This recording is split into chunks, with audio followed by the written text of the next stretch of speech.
Eu acredito que muitos conhecem já o pastor Renan, talvez alguns não. O pastor Renan é pastor da igreja de Getúlio Vargas e me alegro muito por tudo que Deus tem feito lá na sua vida, na sua família e na igreja. Que Deus continue abençoando. Amém. Glória a Deus. Boa noite, igreja. Amém. Glória a Deus. Graça e paz. Amém? Amém. Que bom nós estarmos aqui reunidos. E que privilégio nós estarmos aqui essa noite. Amém. Desde já agradeço primeiramente a Deus por essa oportunidade de estar aqui essa noite. A minha família que sempre está conosco. Também o pastor Marcelo e a pastora Ângela, né? Graças a Deus pela vida deles. É um privilégio, queridos, porque ele acreditou no meu trabalho, daquilo que Deus me chamou. E se hoje estou aqui também, ele foi responsável por isso. Ele foi como Barnabé quando fez com Paulo. Paulo lá estava lá esquecido, não que eu digo que eu sou Paulo, né? Mas estava lá no canto e o pastor sempre me incentivando para que a obra do Senhor não parasse. E glória a Deus pela tua vida, que Deus continue te abençoando. Amém. Amém, queridos? Amém. Tem que honrar aquele que nos abençoa e que sempre nos traz esperança a respeito da palavra de Deus. Amém, igreja? Amém. Trago um abraço da Igreja Batista Vida Nova de Getúlio Vargas. O meu nome é pastor Renan, juntamente com a minha esposa Sara e a minha filhinha Aimee. Quem me conhecia já aqui? A igreja está se renovando, né? Glória a Deus, né? Alguns não me conheciam. Mas, queridos, essa noite nós estávamos também num tema lá na igreja a respeito sobre aviva-nos. Aviva-nos, a igreja do Senhor precisa ser viva. Amém, igreja? Amém. Será uma igreja que possa ser viva. E eu estava falando sobre isso, é o meu coração, sim, o Espírito Santo de Deus, falando que essa noite também, queridos, nós precisamos avivar o nosso coração, a nossa alma, o nosso espírito, para glorificar e ter a fome de Deus, como o pastor iniciou no início. Cada vez mais a fome do Senhor. E, queridos, muitas vezes alguns detalhes, muitas vezes nos afastam do propósito de Deus. Alguns detalhes, alguns deslizes, talvez perigos que muitas vezes à frente estão na nossa vida. E essa noite eu queria trazer sobre esse tema. Saia da janela. Amém, igreja? Amém. É esse tema que eu quero trazer para vocês. Gostaria que você abrisse a sua Bíblia em Atos dos Apóstolos, capítulo 20. Se você tem o exemplar da sua Bíblia, ou você queira acompanhar no telão, Atos dos Apóstolos, capítulo 20, o verso 7 em diante. Hoje nós vamos entender alguns perigos. Vamos ao texto, queridos. Esse texto é de um culto inusitado, mas traz lições para a nossa vida. Veja o que diz a palavra de Deus. No primeiro dia da semana, quando reunimos para partir do pão, Paulo falou aos irmãos e porque ia embora no dia seguinte, e continuou falando até a meia-noite. Havia muitas lâmpadas no piso superior, aonde estavam reunidos. Um jovem chamado Eutico, que estava sentado numa janela, adormeceu profundamente durante um longo discurso de Paulo. Vencido pelo sono, caiu do terceiro andar, e quando levantaram, já estava morto. E Paulo desceu, inclinou-se sobre o rapaz e o abraçou, dizendo: não fiquem alarmados, ele está vivo. Então subiu novamente, partiu o pão e comeu, e depois continuou a falar até o amanhecer e foi embora. Amém, igreja? Amém. Esse é o texto que essa noite eu quero compartilhar contigo. Amém. Mas antes de nós ir para os textos, queridos, nós precisamos falar do seu contexto. E quando nós vimos o contexto a respeito dessa início da igreja em Atos, nós vimos aqui, queridos, o que o contexto diz que Paulo passou 3 anos em Éfeso, na sua terceira viagem missionária, aonde grande avivamento deu naquela região, o qual a idolatria se espalhava, a feitiçaria, mas o evangelho de Cristo permanecia e avançava. Amém, igreja? Amém. Avançava.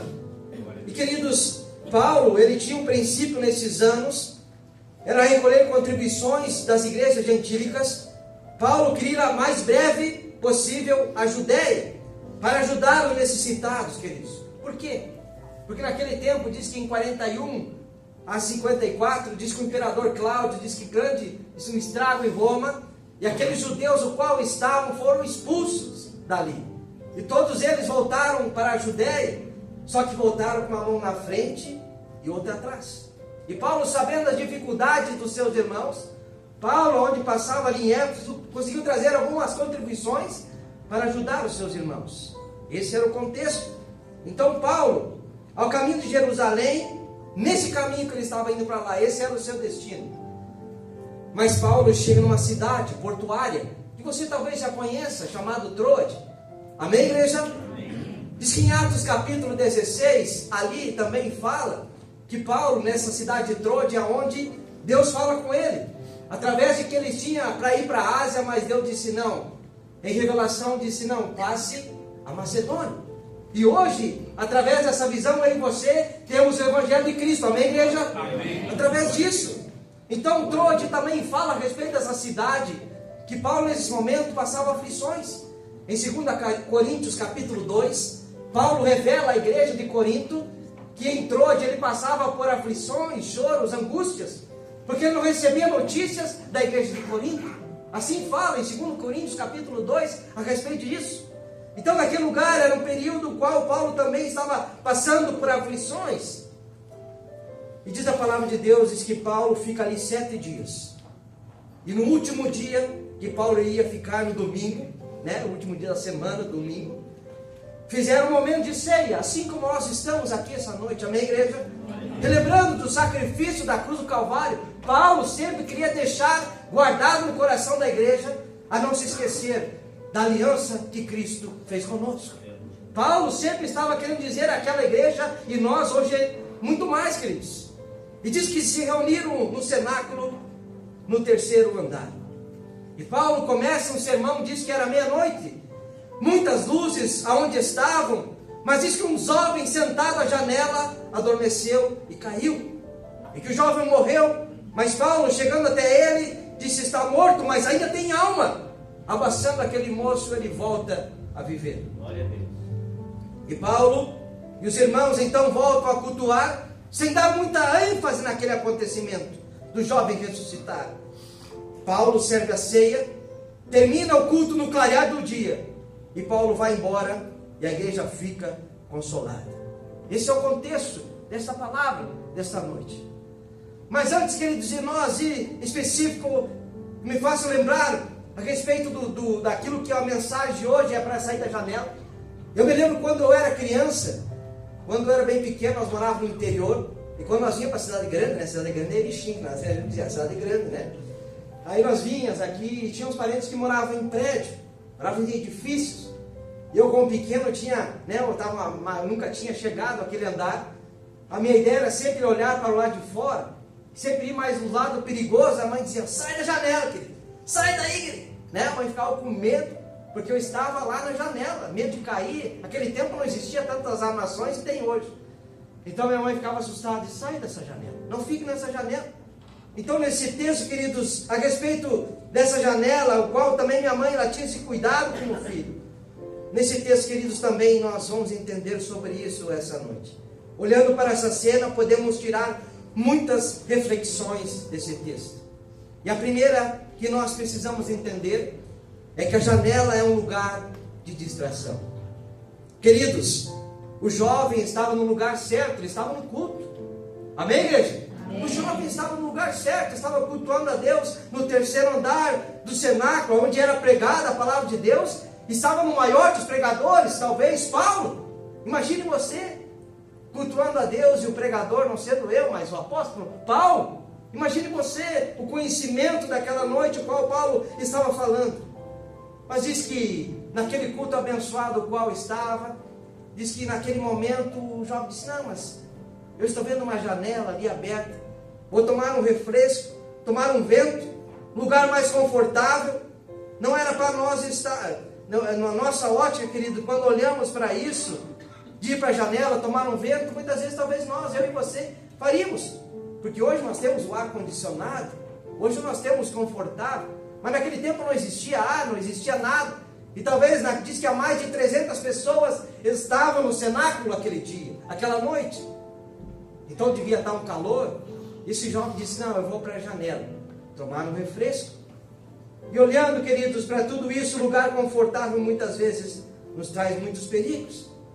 E percebemos que quem vai para a janela não vai olhar para dentro, mas vai olhar para onde? Para fora. Você percebeu isso? Que quem está na janela não vai olhar para dentro, porque ele já estava lá dentro. A sua ótica era de olhar para o lado de fora. Perceba que um culto, você pode estar, mas a tua cabeça está lá fora. O culto de corpo presente, muitas vezes, como eu digo, você pode estar no culto, só a carcaça, mas os sentidos muitas vezes não estão ali. É possível estar na igreja, mas não ir ao culto. Você já percebeu muitas vezes isso? É possível você estar na igreja, mas não estar no culto. E por que esse moço vai para a janela? Porque ele estava o quê? Distraído. E todo distraído, queridos, é atraído. Todo distraído é atraído. E vimos que esse moço estava dentro, mas olhando para fora. Quando estamos dentro, mas com olhar para fora, perdemos o foco. Não tem como olhar para as duas direções. Às vezes a mulher, muitas vezes ela tem mais facilidade, não é verdade?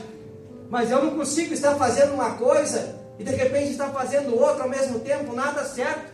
Ele podia estar naquele culto, mas o seu pensamento estava por lá de fora. Era esse o contexto qual estava esse moço. E essa geração que estamos vivendo, muitas distrações. Como falamos muitas vezes nos cultos, queridos, assim como esse jovem. Presta atenção no culto, não fica no celular. Aqui, queridos, é uma bênção, já vi desde o início. Mas lá na igreja, sempre tem um muro lá na igreja, assim, uma parte de trás, onde tem lá, onde tem o bebedouro, enfim. Parece que é um paredão de jovens. Eles ficam tudo lá atrás. E tu começou a me distrair diante do culto descer e disse: irmãos, já tomou água? Já está tudo certo? Sim. Então agora sempre. Presta atenção no culto, não se distraia. Presta atenção naquilo que Deus quer falar contigo. Não se distraia essa noite, porque Cristo quer falar contigo essa noite. Amém, igreja do Senhor? Glória a Deus.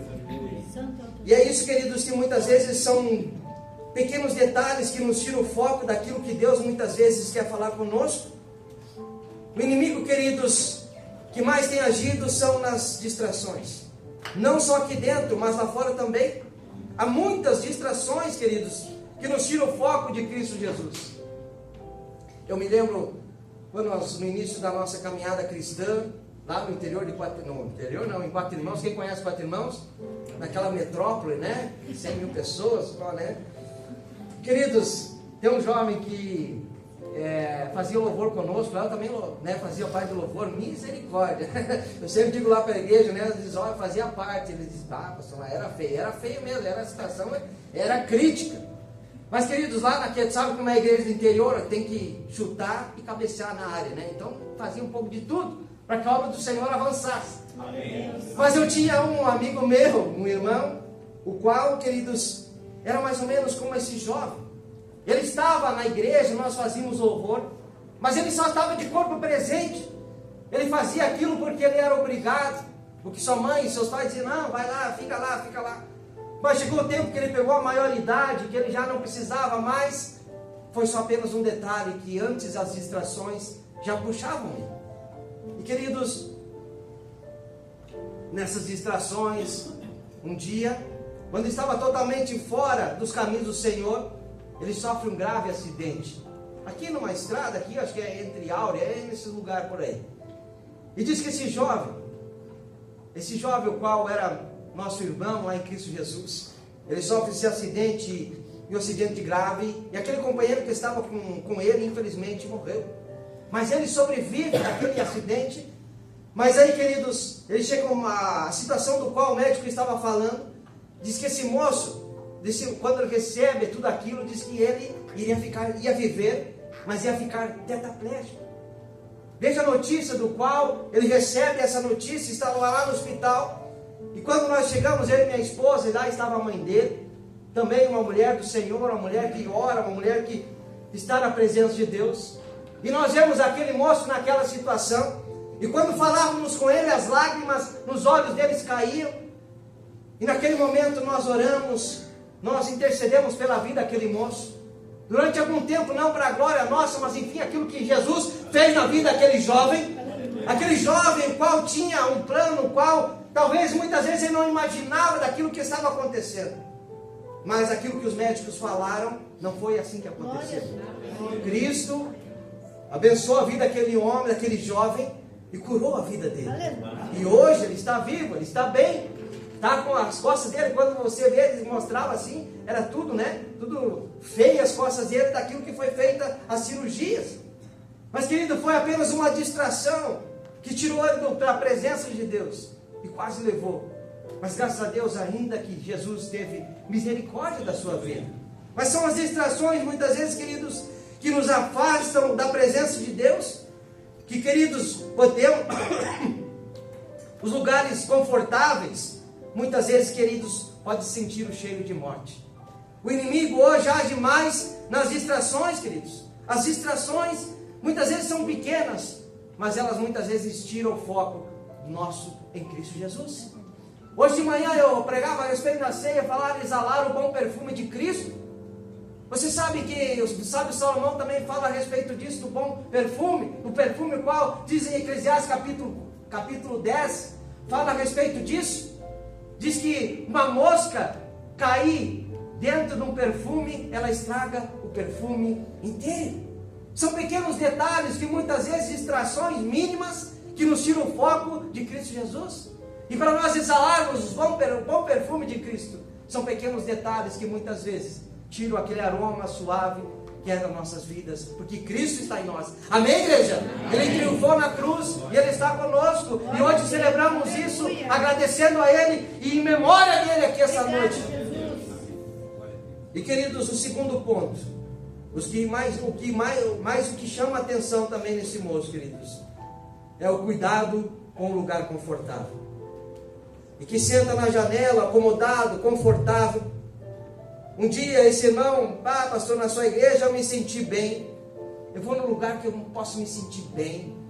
Eu até naquele momento disse, glória a Deus, né, que está se sentindo bem, foi bem acolhido pela igreja. Glória a Deus. Mas eu disse assim, não quero que você se sinta bem. Ele já regalou os olhos, não, que isso, pastor? Não. O lugar aqui não é para você se sentir bem, confortável, mas sim sair daqui desconfortável e dizer, não, realmente eu preciso melhorar em Cristo Jesus na minha vida. A igreja não é um lugar para que você se sinta bem, acomodado, confortável. Você tem que sair daqui inconformado, desconfortável com a vida que você leva. Amém. Não podemos, queridos, hoje em dia aí fora, queridos, há muitas palavras triunfantes, que tudo é vitória, que tudo é bênção. Não, queridos, a palavra de Cristo ela é verdadeira, ela continua sendo viva em nossas vidas. Amém. Não podemos, queridos, achar que tudo é confortável, tudo aquilo que nós precisamos exalar é o bom perfume de Cristo nas nossas vidas. Amém. O puro evangelho de Cristo. E, queridos, aquilo que fala a respeito disso, a respeito desse moço, o qual queria um lugar confortável, um lugar o qual ele queria se sentir bem. Há outro ponto também, queridos, que nos leva a pensar sobre isso. A insatisfação de estar no cenáculo. O Eutico não queria mais ficar no culto. Estou cansado desse sermão de Paulo. Mais de 4 horas aí pregando, estou entediado desse culto. Mas o estranho é que os outros estavam lá. Apenas ele não estava querendo mais ficar no cenáculo. Porque o resto estavam todos prestando atenção no culto. Todos estavam ali adorando a palavra ao Senhor Jesus. O único que estava insatisfeito do culto era ele. Mas por quê? Porque estava em um lugar confortável. Porque ele estava na janela. Queridos, quando muitas vezes, queridos, nós falamos a respeito dessa palavra, você veio no culto, não é para você, queridos. O culto não é para nós, o culto não é para nós gostar, eu e você gostar. O culto é para você vir adorar o nome daquele que vive e reina para todos sempre. O culto não é para nós, queridos, o culto é para Deus. Mas o pior não é ficar na janela, queridos. Assim como o filho pródigo, a casa do pai muitas vezes está chata. Pego as minhas coisas e vou-se embora. A casa do pai, o filho quando estava na casa do seu pai, disse, não, aqui na casa do meu pai está muito chato. Vou pegar minhas coisas e vou me embora. Era mais ou menos isso que acontecia, queridos. Lá fora está melhor, as minhas cachaçadas, amigos, uma pitada de cigarro, 5 minutos de prazer. Eu não sei, queridos, o que esse moço estava pensando, mas eu estou trazendo hoje pela realidade no qual vivemos. Talvez, queridos, naquele momento lá fora, você pensa, não, lá fora está melhor. Não, queridos, aqui dentro está melhor, em nome de Jesus. Continua sendo. Continua sendo. Mas muitos vêm com desculpa, fique tranquilo, vamos ir para esse lado. Teu pastor não vai saber, teus irmãos não vão saber, teus pais não vão saber. Mas não se dão conta que já caíram da janela. Caíram talvez no lugar mais alto que o Senhor nos levou. E é assim. O perigo, queridos, de estar na janela. A janela não tinha proteção. Era um risco o qual ele estava correndo. Perceba que a distração, a atração, a gente perde muitas vezes a noção do perigo. E uma das coisas que é faladas, muitas vezes, eu sei o meu limite. Eu sei até onde eu posso ir. Mas isso, queridos, infelizmente não é bem assim. Você não sabe o teu limite muitas vezes.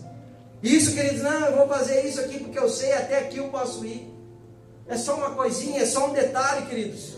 Mas a gente, queridos, muitas vezes não sabe até o limite. Eu sempre digo, eu falo a respeito da minha mãe muitas vezes, né? Ela sempre dizia assim, a discoteca, né? Eu não sei se fala a respeito disso, né? Eu estou daquele tempo ainda que a minha mãe sempre disse, eu vou lá só na discoteca, só um pouquinho, só para dar uma olhada. Só para ver como é que está. E é nesses detalhes que eles são pequenos.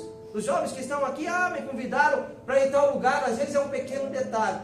Pequena distração, que pode levar muitas vezes a cair da janela. Então eu digo para você hoje, saia da janela. Amém. Saia da janela. Eu falava ontem, nós falávamos ontem com os irmãos lá em Erebamos, tinha alguns irmãos aqui que eu vi que estavam lá ontem. Eu falei sobre o pecado de Davi, queridos. E o pecado de Davi veio para onde? Pela janela. O pecado de Davi veio para onde? Pela janela. Diz que aquele tempo era tempo de guerrear. E Davi estava onde? Estava em casa. Estava descansando. E de repente ele olha para a janela. E aquele olhar que ele vê pela janela, o pecado estava à sua frente. Então saia da janela, queridos. Saia da janela. Em nome de Jesus. Amém. O quarto, queridos, ponto que eu quero trazer para vocês é quanto maior a altura, maior o perigo. A palavra fala que ele estava no 3º andar. Ele tinha elevado o seu nível. E para subir, queridos, muitas vezes às vezes é difícil. Eu não sei qual nível espiritual está a tua vida, mas foi uma caminhada, foi uma escada que Deus foi trabalhando na minha e na sua vida. Até chegar lá foi difícil, muitos choros, muitas orações, muitas angústias. Mas Deus foi elevando o nosso nível para chegar no seu propósito. Ainda muitas vezes nós não chegamos naquilo que Deus quer, mas é uma escada. E esse moço, ele subiu ao 3º andar, ele subiu o nível, aonde estava cultuando, aonde estavam aquelas pessoas, ele estava no mesmo nível que elas. Ele demorou para chegar lá, queridos. E o propósito de Deus é levar o nosso nível, queridos, amém? Aleluia. Elevar o nosso nível, degrau por degrau. É assim, queridos, mais um descuido, tudo desmorona. Para você construir é muito mais demorado. Mas para você destruir tudo aquilo, apenas um segundo, um milésimos, uma distração, pode destruir tudo aquilo que muitas vezes nós construímos. O diabo não vai te mostrar a janela quando você está lá embaixo. Ele vai mostrar a janela quando você está onde? Lá em cima. Ele não vai mexer com aquilo que já está ali, já está parado, já está confortável. Não, queridos. Ele vai procurar derrubar aqueles que estão em outro nível. Ele vai procurar que fossem distrações e coisas que você possa sair daquele nível de intimidade com o Senhor. Mas o Senhor essa noite diz que é para nós buscarmos a Ele. Amém, igreja? Amém. Ter um nível maior e mais perto da sua presença. Eu me lembro, queridos, quando falando, eu sempre trago a respeito de exemplos da minha vida. Eu me lembro do início da minha caminhada, o qual, queridos, eu vi tantas coisas, aquilo que Deus estava fazendo na minha vida. Mas de repente, queridos, foi 2, 3 anos o qual eu estava num nível assim, glória a Deus, estava, o primeiro amor, aquele, o primeiro amor, mas fervendo no meu coração a respeito da palavra de Deus. Mas foi, queridos, uma distração muitas vezes que nos faz cair do propósito de Deus. Apenas 1/milésimo o qual eu estava como aquele jovem, estava uma hora, descansei, disse, não, até aqui está bom. E foi nesse momento do descanso, do qual não busquei mais, do qual não orava mais, o qual não lia mais a Bíblia, o qual muitas vezes não ia mais aos cultos, tudo aquilo que foi enfraquecendo, tudo aquilo que eu estava acomodado, por uma simples distração, tudo desmoronou. É como muitas vezes, queridos, esse sono, o qual aquele moço também estava descansando, queridos, ele estava ali dormindo, bem dizer, quase caindo. É mais ou menos quando você se dá conta muitas vezes que está dormindo e nem sabe. Mas como assim, pastor? É quando você senta depois do almoço ali, eu não sei mas eu falo por mim. Depois do almoço, tu senta no sofá, aí de repente começa a dar umas piscadinhas, e de repente você está dormindo, e você nem sabe que está dormindo, de repente você está dormindo ali, você acorda um susto. O que está acontecendo? Minha esposa disse, mas estava roncando. Não é possível. Não é possível. A gente não percebe. E é mais ou menos aquele jovem, ele não foi percebendo o perigo, porque estava na janela, estava num lugar confortável. Eu me lembro quando um dia a minha esposa, nós estávamos indo para Passo Fundo, num curso, era de tardezinha, e eu tenho sempre o costume de comer alguma coisa tardezinha, 6 horas, tem que ter alguma coisa no estômago. E nós estávamos indo na viagem ali, e de repente começou a me dar um sono, mas eu não estava percebendo. E de repente eu estava com os olhos abertos, mas estava dormindo, mas você está indo para o lado de lá do carro, assim, não, eu dei um susto. Disse, eu não estou dormindo, não, tá? Eu só estou com os olhos abertos, eu estava com os olhos abertos, mas eu estava dormindo. São pequenos detalhes que muitas vezes você pode achar engraçado, mas isso aconteceu comigo. Eu pensava que estava acordado, mas ao mesmo tempo eu estava dormindo. E muitas vezes nós olhando para o texto, você se pergunta, mas Paulo estava pregando muitas horas, mas a palavra vai te dizer que ele pegou no sono, porque o foco dele não estava ali dentro, estava onde? Do lado de fora. Agora, parece uma escada para descer. A distração, a atração, o sono e vem a queda. São escadas que antes ele subiu, agora está o quê? Está fazendo ele descer. E o quinto ponto, queridos, que eu quero trazer para você, é uma queda prevista, uma queda que já estava sendo anunciada. Agora, queridos, o cenário muda. Eutico cai. E diz a palavra que alguém deve ter gritado lá embaixo, o jovem está morto. Agora pare e pense nesse momento, quando alguém está dizendo lá de baixo, olha, esse jovem que caiu aqui embaixo está morto. Paulo, ou talvez nós, eu e você, poderíamos dizer assim, não, vamos continuar o culto, deixa que aquele lá que caiu, que morra, que fica lá, que os outros enterram, que fique lá. Talvez essa seria o nosso pensamento, não sei, mas eu falo por mim, olhando sobre isso. Se você, ou muitas vezes temos esse costume.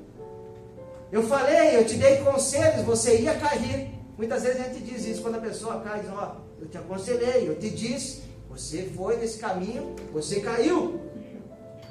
Mas queridos, ou colocamos sempre a culpa em alguém, pelaquela pessoa ter tropeçado.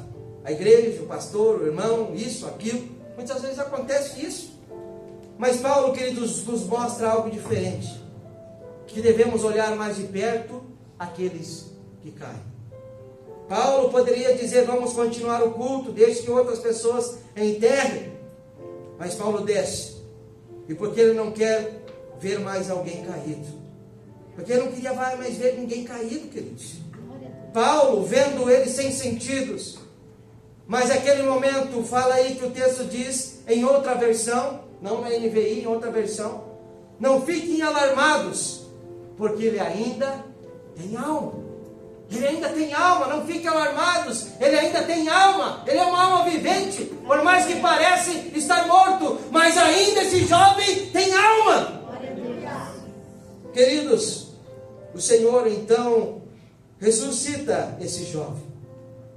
Aqui, queridos, faz-nos entender que os mortos espiritualmente mortos espiritualmente muitas vezes, mas ainda existe uma alma. Ainda é alma. Por mais que a queda, você continua sendo uma alma preciosa para o Senhor Jesus. Por mais que você tropece, por mais que você caia, você ainda é uma alma preciosa para o Senhor Jesus. Paulo nos ensina que não podemos descartar aquilo que parece estar morto, pois ainda tem alma. Quantos, meus queridos, que estão aí fora, que as janelas os atraiu e acabaram caindo, estavam conosco adorando, pregando, louvando, servindo ao Senhor, mas já na janela os distraiu. Diz que quando Paulo chega perto desse moço, diz que ele não acusou, não disse uma palavra. Porque, irmãos, quando a pessoa está morta, ela não escuta, não reage, perde os seus sentidos. O morto apenas precisa de um abraço. Entendemos que em 2 Reis, capítulo 4, vai falar que uma mulher havia perdido um filho, e diz que Eliseu disse para o Geazi, disse: vai até a casa daquela mulher, para que aquele moço ressuscite. Vai lá, eu estou autorizando você até aquela casa. Mas aquele homem disse que levava um cajado com ele, e diz que ele chega diante daquele menino e coloca sobre a cabeça do menino, e nada acontece. Então ele volta dizendo: olha, não aconteceu nada, o menino ainda continua morto. Mas então Eliseu vai naquele momento, que quando Eliseu chega diante daquele moço que estava ali morto, de que Eliseu faz? Diz que Eliseu coloca as mãos sobre as mãos, a cabeça sobre a cabeça, os lábios sobre os lábios. O que, queridos, que fez aquele moço ressuscitar? Não foi um cajado, mas sim um abraço. Um abraço que foi naquele momento o qual Paulo ressuscita aquele morto. Eliseu também nos ensina qual aquele morto estava diante daquela situação. Mas aí começou a aquecer o corpo e ressuscitou. E mais perto nós precisamos estar daqueles que caem. Amém, igreja? Amém. Tem gente para voltar, para reconciliar aqui nesta igreja hoje, em nome de Jesus. Amém. Eu creio. Mas o moço ressuscita.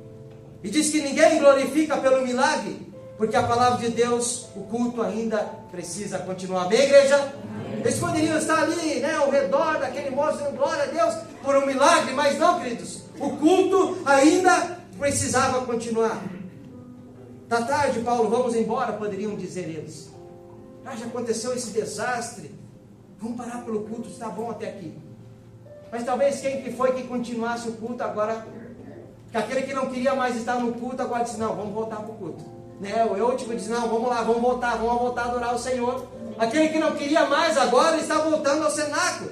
E diz que eles levaram de volta ele para o terceiro andar, queridos. Aleluia. Agora Eutico volta a fazer o trajeto novamente para subir.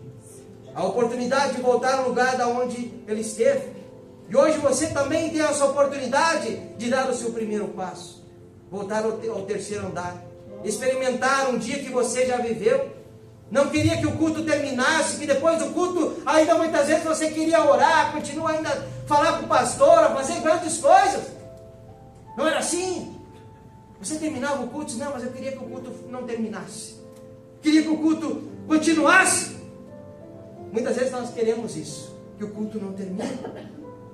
Aquele que, queridos, que o amor morreu, o primeiro amor morreu, o primeiro amor, talvez a pessoa diz: perdeu o primeiro amor.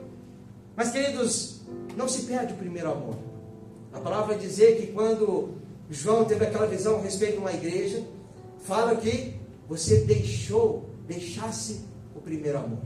O primeiro amor ainda continua dentro de você, apenas você colocou de lado.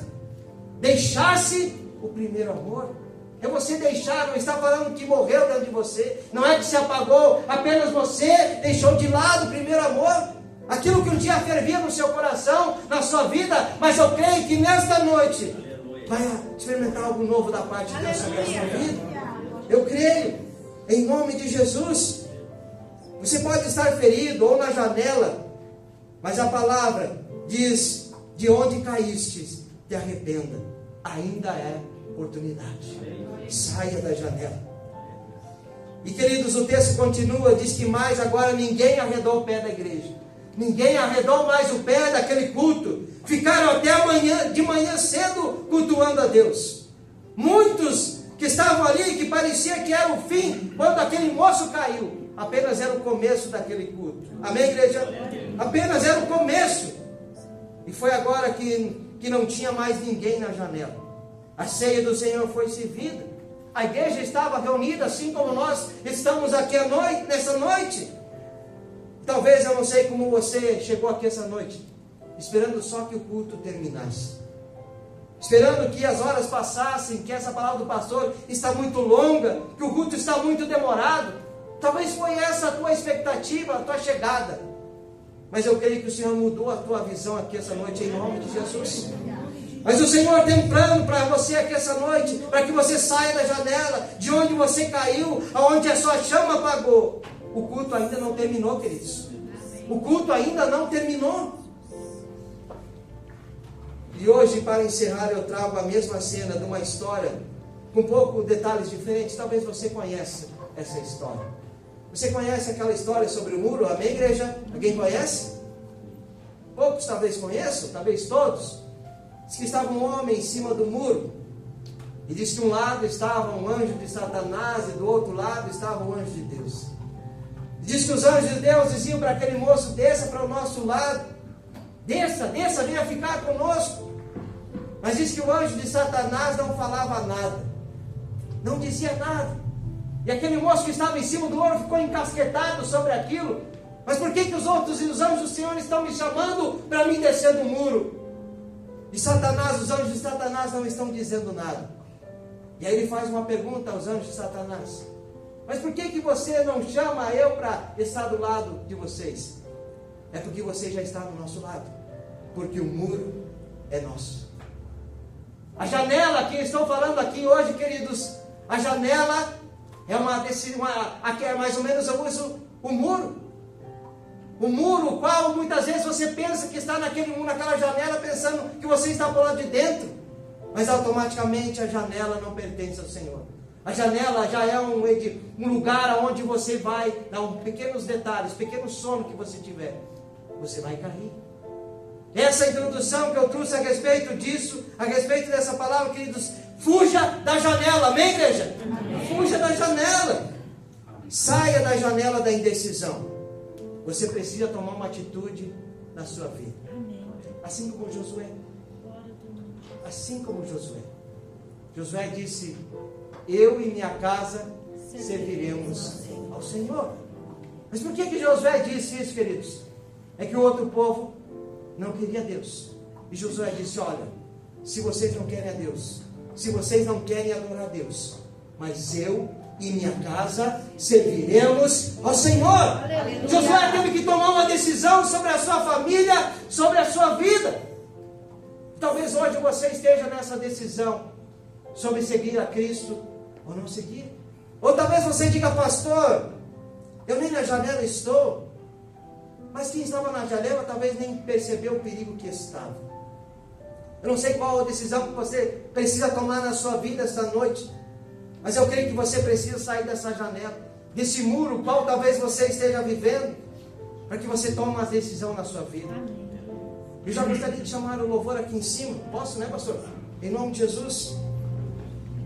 Que nessa noite, queridos, nós precisamos ser acordados, reavivados. Que o Senhor possa tirar nós do sono da acomodação. Hoje eu creio que as palavras na sua vida precisam apenas de um abraço. Eu não sei como é que você chegou aqui essa noite. Não sei como é que você entrou por aquela porta. Não sei como é que está a sua vida espiritual. Não sei como é que você está com o Senhor. Mas eu sei de uma coisa. Paulo, quando abraça aquele homem, parecia que ele já estava morto. Mas a ele ainda tinha uma alma. Gostaria que se você colocasse de pé nesse momento, fechasse seus olhos, levasse o seu pensamento a Deus, para que o Espírito Santo possa trabalhar na sua vida enquanto nós louvemos ao Senhor. Amém. E nessa ceia, queridos, o qual fala sobre a reconciliação, que nós estávamos nas trevas, mas Cristo nos trouxe para a maravilhosa luz através do seu sacrifício na cruz do Calvário. Se há vidas aqui essa noite, talvez precise tomar uma decisão em seguir a Cristo, de sair desse muro da indecisão na sua vida, sair dessa janela que talvez esteja você quase caindo, mas hoje Deus te deu uma oportunidade de ser restaurado, uma oportunidade de ser atraído pela presença de Deus. Eu não sei o que se passa sobre a sua vida, mas talvez hoje você precise apenas de um abraço, para avivar, para acender a tua chama, para que você seja curado, para que você seja ao nível que talvez você caiu, do lugar mais alto onde você estava. Cristo vai querer que você volte ao nível onde você estava. Mas há uma questão de decisão, e essa decisão eu não posso tomar por você. Essa decisão é somente que você possa tomar na sua vida. E você tem vidas aqui que queiram aceitar Jesus, entregar a sua vida a Cristo. Eu chamo você para dar um passo de fé aqui à frente. Ou daqueles que querem se reconciliar, ou daqueles que se afastaram, ou que estão à beira da janela. Eu não sei como está a sua vida, mas Cristo nos dá a oportunidade aqui essa noite. Eu quero orar pela tua vida, em nome de Jesus. Espírito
sempre rias abriu para nos abraçar, nos levantar de novo, Senhor, quando caímos, para nos levar a patamares altos. Opa! Começando pelo nosso próprio Mestre, Senhor e Salvador Jesus, que abriu mão da sua glória, veio a este mundo, desceu para nos levar para cima.